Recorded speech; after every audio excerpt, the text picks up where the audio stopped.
भाई ठीक है पंजाब की बात कर ले, हम हरियाणा की ना करें। अगर कोई ऐसी बात हुई तो फिर हमारी मजबूरी होगी कि फिर हरियाणा में वो कुछ होगा जिसकी उम्मीद नहीं कर सकते। हरियाणा के मुख्यमंत्री ने एक बयान दिया कि हम 14 फसलों पे MSP देंगे, जो सफेद झूठ है। आज जो आंदोलन देश में चल रहा है, इसमें जो बातचीत हुई है, कल जो बातचीत हुई है जिसपे सारे देश की आंखें थी कि शायद कोई हल निकलेगा, उसमें उन्होंने 5 फसलों पे आश्वासन दिया है कि हम इनको एजेंसियों से जो है वो खरीद करवाने की बात कर सकते हैं।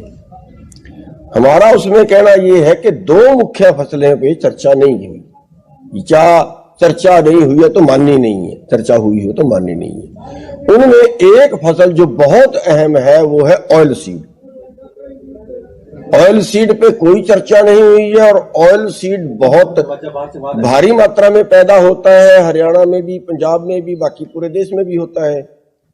और ऑयल सीड की वजह से खाने वाले जो तेल हैं वो बाहर से बहुत बड़ी मात्रा में निर्यात होते हैं। मानिए करीब 1 लाख करोड़ का तो हर साल हो ही जाता है, जो अपने देश का पैसा दूसरे देश में जा रहा है। और दूसरा उसका नुकसान ये हुआ कि जो गेहूं का एरिया था वो बदल के सरसों के नीचे चला, वो जो सरसों का एरिया था वो बदल के गेहूं के नीचे चला गया। गेहूं का उत्पादन फालतू है और सरसों का उत्पादन कम हो गया है। और एक टाइम वो था जब जब अच्छा रेट हमें मिलता था तो हम अपने देश की खपत का 97% खाद्य तेल खुद पैदा करते थे, जो आज करीब 50% पे आ गया है और बाहर से फिर हमें मंगाना पड़ रहा है। और ये जो है ये इसमें लिया जाना चाहिए।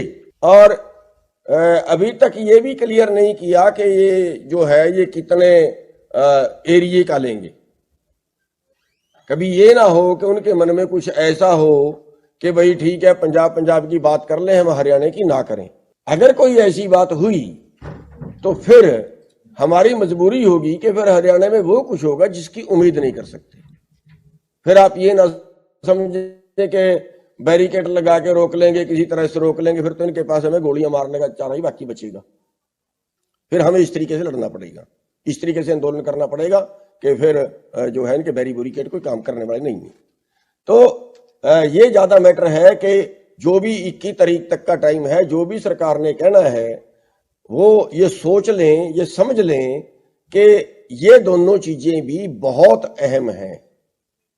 और ये भी जैसे इन्होंने दालें बोल दिया है, जैसे इन्होंने मक्का बोल दिया है और जैसे इन्होंने जो है कपास बोल दिया है, तो ये चीज भी उसमें दोनों फसलें ये शामिल करनी चाहिए। और अगर शामिल नहीं करते हैं तो फिर हमें दोबारा इसके बारे में सोचना पड़ेगा, क्योंकि ये हमारी अहम फसलें हैं जो हमारी नहीं बिकती हैं। आज आप देखिए, आज बाजार में सरसों आ रही है और आज सरसों का रेट है 4000 रुपये, 4200 रुपये। MSP से 2000 रुपये कम बिक रही है। 10 क्विंटल अगर एकड़ से निकली तो 20,000 का नुकसान हमें हो गया। तो ये बहुत अहम मुद्दा है और जिसपे जो सरकार नहीं जा रही है। और इसके आगे जो है जो हमने कल फैसला लिया है, अगर सरकार 21 तारीख तक नहीं मानती है तो फिर हरियाणा भी जो है वो इस आंदोलन में पूरी तरह से भाग लेगा, पूरी तरह से इसमें हम शामिल होंगे। जो संगठन जो है वहाँ बैठे हुए शांति बनाए हुए किसान नेट बंद किया हुआ, प्रशासन ने क्या कहेगी? हाँ, दूसरा ये है कि जैसे नेट बंद किया हुआ, आजकल नेट पे कारोबार है और कारोबार यहां तक का है कि अब हमने जेब में पैसे रखने बंद कर दिया। हम लोगों ने, जो पढ़े लिखे लोग हैं, वो पेमेंट भी नेट से उससे करते हैं। और यहां तक हो रहा है कि जो बाहर के ट्रक हैं, दूसरे स्टेटों के आए हुए, और बहुत से कई 100 ट्रक कई जगह पे खड़ा, उन बेचारे पे पैसे मुक गए हैं, खत्म हो गया, नेट चल नहीं रहा, वो मंगा भी नहीं सकते, वो पेमेंट भी नहीं किसी तरह से कर सकते। पूरा कारोबार नेट पे है, पढ़ाई नेट पे है। और मतलब नेट जो है वो तुरंत चालू कर देना चाहिए।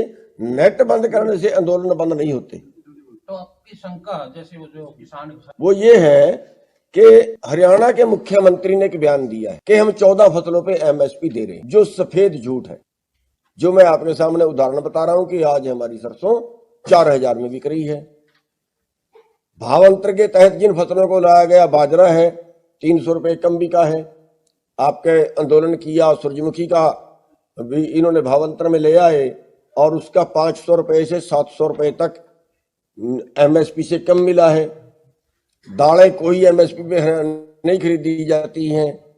तो ये जो मुख्यमंत्री जी कह रहे हैं, गुमराह करने वाला बयान दे रहे हैं कि हरियाणा के अंदर हम 14 फसलें खरीद रहे हैं, तो हम जो है इसके लिए चिट्ठी भी सरकार को लिख रहे हैं, सरकार से जवाब भी मांग रहे हैं कि सरकार बताए कि कौन कौन सी फसल वो एमएसपी पे खरीद रहे हैं। जिन 23 फसलों का एमएसपी तय होता है उनमें से वो 14 खरीद रहे हैं, ऐसा उनका बयान था। कौन सी 14 खरीद रहे हैं, वो कितने प्रतिशत खरीद रहे हैं, मतलब जैसे बाजरा है वो कभी 25%, कभी 35%, यही हाल सरसों का है, यही हाल बाकी चीजों का है।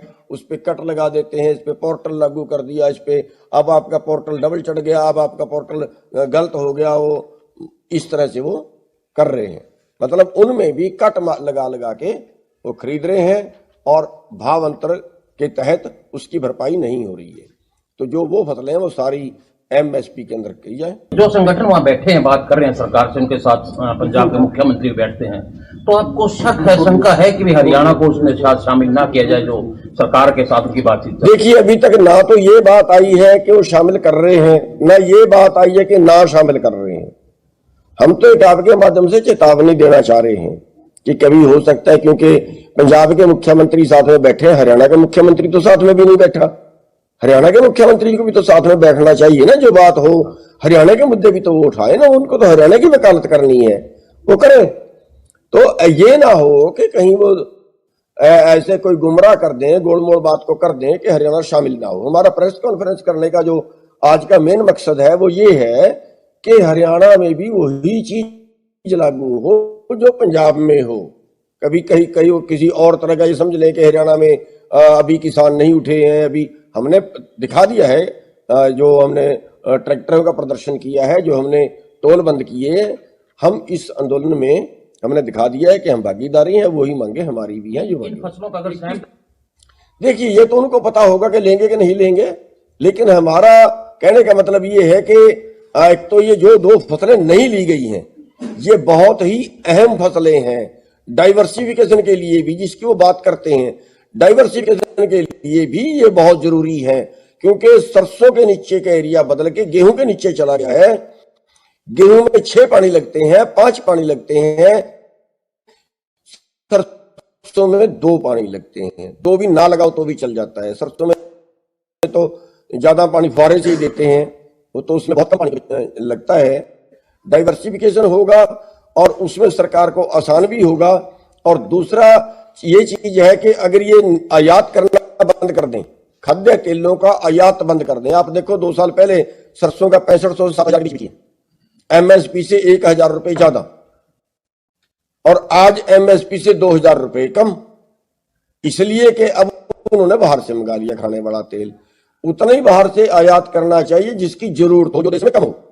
देश के उत्पाद को सस्ता करने के लिए बाहर से नहीं मंगाना चाहिए। देश में कमी अगर हो, अगर देश में वो चीज पैदा ना होती हो, तब बाहर से मंगाना चाहिए। ये नीति सरकार को बदलने की जरूरत है। आपका 21 को क्या स्टैंड? देखिए, अगर 21 तक बात नहीं बनती है तो हमने तो कल कमेटी जो हमने बनाई, जो हमने कल मीटिंग की थी और उसमें बहुत से संगठन शामिल हुए हैं, उन सब से राय करके उनके अगले की घोषणा उसके हम करेंगे। प्रधान जी, जो देखिए, उसके लिए भी राय करेंगे, लेकिन फिलहाल तो हम उस सरकार की नॉलेज में लाना चाहते हैं कि सरसों तो बहुत बड़ी फसल है ना, सरसों ही शामिल नहीं गई। दालें कितनी होती है यहाँ पे?